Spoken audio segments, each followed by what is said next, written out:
बाणगढ़ के बारे में हजारों वीडियोस बनी होंगी, पर आज की ये वीडियो सबसे अलग होने वाली है क्योंकि मैं हूँ व्हीलचेयर पे और पहुँच चुका हूँ इस विशाल किले के सामने।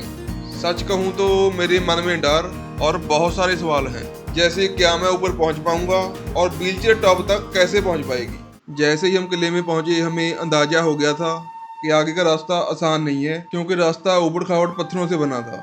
किले में हम सबसे पहले पहुंचे बाणगढ़ के उस बाजार में जिसे जौहरी बाजार कहा जाता था। सड़क के दोनों तरफ आप ये जो खंडर देख रहे हैं, ये कभी 2 मंजिला दुकानें हुआ करती थी। कहते हैं कि जहाँ पे हीरे जवाहरात और कीमती कपड़ों का बिजनेस होता था। आज इन दुकानों की चाहे छतें गायब हैं, पर इनकी बनावट देखकर अंदाजा लगाया जा सकता है कि उस दौर में ये बाजार कितना व्यवस्थित होगा। और जहाँ पे सिर्फ 1-2 घर ही हैं जिनकी छत है, बाकी किसी की भी छत सलामत नहीं रही।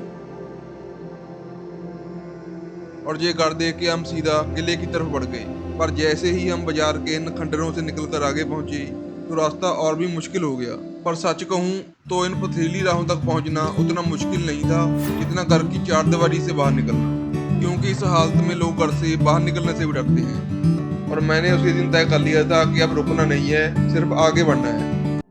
और फिर हम किले के दरवाजे से होते हुए किले की चारदीवारी में पहुंच गए, जहाँ सबसे पहले हमने किले का पहला मंदिर देखा। ये उजड़ा हुआ मंदिर देखकर अंदाजा लगाया जा सकता था कि जहाँ का उजाड़ा कितना भयानक होगा। ये मंदिर किले में दाखिल होते सबसे पहले आता है, और उस वक्त हर कोई जहाँ पे सिर झुका के फिर आगे बढ़ता होगा। और टाइम ऐसी चीज है जो कभी भी बदल सकता है, और इतना बलवान है कि ये किसी की परवाह नहीं करता। जहाँ पे मंदिरों का डिजाइन देखकर और इनकी कारागरी देखकर अंदाजा लगाया जा सकता है कि जहाँ के लोग कितने स्किल्ड होंगे। इतनी बारीकी में काम किया है कि आजकल के लोग तो सोच भी नहीं सकते। इस मंदिर को देखने के बाद जब हम किले के बिल्कुल पास पहुंचे तो हमें पता चला कि जहाँ पे बहुत सारी सीढ़ियां हैं और सीधी चढ़ाई है।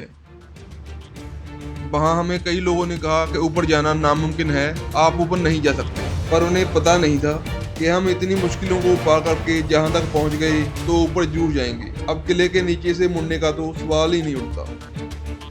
पर लोगों को तो तब भी नामुमकिन लगा था जब हम होटल की पहली मंजिल से सीढ़ियों के रास्ते नीचे उतरे थे। हमें बस यही दिखाना था कि नामुमकिन कुछ नहीं होता। और लोगों को हमारी हिम्मत के बारे में तब पता चला जब मैं व्हीलचेयर से उठ के सीधा ड्राइविंग सीट पे पहुंच गया और मैं घर से लेके जहां तक गाड़ी खुद चला के आया था। जब हम किले के टॉप पे पहुंचे तो वहां पे लोग हैरान थे कि जहां तक कैसे पहुंच गए। अब आपको दिखाते हैं कि ये किला कितना ऊंचा बना है और हम कितने नीचे से जहां तक पहुंचे हैं। इस महल की ऊंचाई कम से कम 10 मंजिलों के बराबर है और ये इतना ज्यादा ऊंचा है। और अब आपको दिखाते हैं इस किले का महल। महल के अंदर कदम रखते ही तापमान अचानक गिर जाता है। जहाँ की गलियां अंधेरी और ठंडी हैं। पत्थर इतने मोटे हैं कि बाहर की गर्मी अंदर महसूस ही नहीं होती। इस महल की 7 मंजिलें थी, लेकिन ऊपर वाली कई मंजिलें गिर गई और नीचे 1-2 मंजिली रह गई बस। और ये देखो सब कुछ खंडर बना है, कुछ नहीं है जहाँ पे। महल के इस हिस्से तक पहुंचते पहुंचते रास्ता और भी मुश्किल हो गया था। सामने वो अंधेरे कमरे और गलियारे हैं जिनके बारे में मैंने सुना था। और दोस्तों, ज्यादातर लोगों के लिए किसी खास पॉइंट पर पहुंचना ही ट्रिप का गोल होता है, पर मेरे लिए घूमना सिर्फ कुछ पॉइंट्स पर निशान लगाना नहीं है। असली सफर तो तभी शुरू हो गया था जब मैंने घर से निकलने का फैसला किया था। व्हीलचेयर की वजह से इन अंधेरे कमरों के अंदर जाना तो पॉसिबल नहीं था, पर इसका मतलब ये नहीं कि मैंने हार मान ली। मैं वहां तक पहुंच गया हूं जहां तक बहुत से लोग नहीं पहुंच पाएंगे, पर मेरा कैमरा उन रहस्यों तक जरूर पहुंचा है। और दोस्तों, इस किले से पूरा बाणगढ़ और चारों तरफ अरावली पहाड़ियां ये सब दिखाई देता है, जो कि देखने में काफी खूबसूरत लगता है। और दोस्तों, मैं थोड़ी देर महल के सामने अकेला बैठा था, तभी मुझे ऐसा लगा जैसे मुझे कोई शक्ति मिल गई हो, जिससे मेरे मन से इस ट्रिप का सारा डर निकल गया और मैंने इतना मोटिवेटेड फील किया कि मैं आपको बता नहीं सकता। मुझे ऐसा लगा कि मैं कुछ भी कर सकता हूँ और मेरे लिए कुछ भी इम्पॉसिबल नहीं है।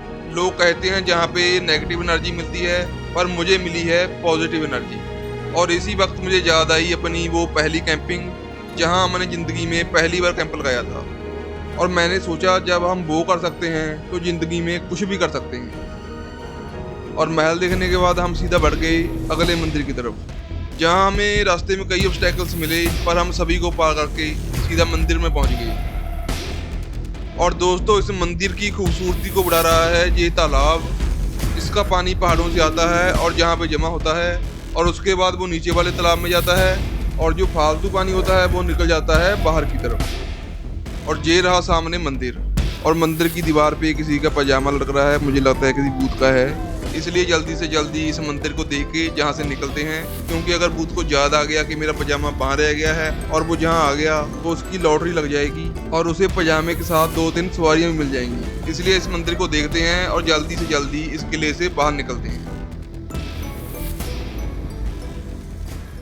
और दोस्तों, बाणगढ़ का किला देखते देखते हमें अंधेरा हो गया था, इसलिए हमें रात को बाणगढ़ में रुकना पड़ा और दूसरे दिन सुबह ही हम निकल गए बाणगढ़ के बाजार की तरफ। बाणगढ़ के बाजार में काफ़ी ज़्यादा चहल पहल है, काफ़ी बच्चे स्कूल जा रहे हैं, कॉलेज जा रहे हैं। और जो सामने जो जीप्स खड़ी है ना, यही यहाँ पे ट्रैवल का साधन है, क्योंकि यहाँ पे बसेस कम है और लोग इन जीप्स पर ही इधर उधर ट्रैवल करते हैं।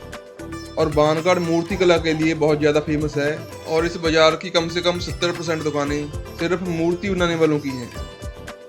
जब हम बाणगढ़ के किले से वापस आए तो हमने देखी यहाँ की ज़िंदगी की वो जद्दोजहद, जहाँ पे सभी लोग अपने बर्तन धो रहे हैं, अपने कपड़े धो रहे हैं और यहीं पे नहा रहे हैं और यहीं पे अपनी गाड़ियाँ धो रहे हैं। चाहे पानी की कमी हो या कोई और बात, पर यहाँ के लोग इस पानी को अच्छी तरह से इस्तेमाल कर रहे हैं। और दोस्तों, ये सफ़र मुझे सिर्फ इतिहास ही नहीं बल्कि आज की सच्चाई भी दिखा गया। और ज़िंदगी का हर मोड़ आपको कुछ ना कुछ सिखा के जाता है। अगर आपके पास शुद्ध पानी है तो उसका इस्तेमाल बहुत संयम से कीजिए और पानी को सेव कीजिए। अगर हमने पानी नहीं बचाया तो हो सकता है हमारा भी यही हाल हो जाए। और दोस्तों, बाणगढ़ तो इस सफ़र की शुरुआत थी, जो आगे होने वाला है वो और भी ज़्यादा रोमांचक होगा। इसलिए आप इस चैनल को सब्सक्राइब करो और वीडियो को लाइक कमेंट जरूर करना। तो चलो मिलते हैं अगले एडवेंचर पे, तब तक के लिए गुड बाय, रब रखा।